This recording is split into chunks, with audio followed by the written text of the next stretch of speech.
This is Entebbe International Airport.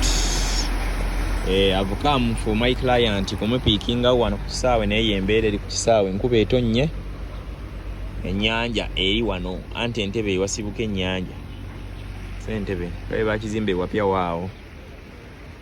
Yeah, I've come to pick someone tuna parkinga mu mazzi mangi nnyo.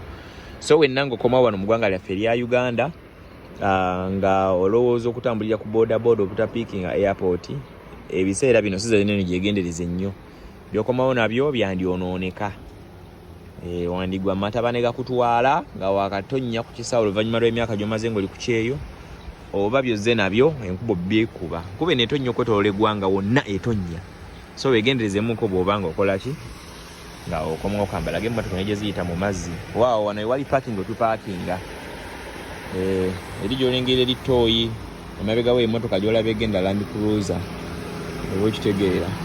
Welcome to Uganda, the Pearl of Africa. So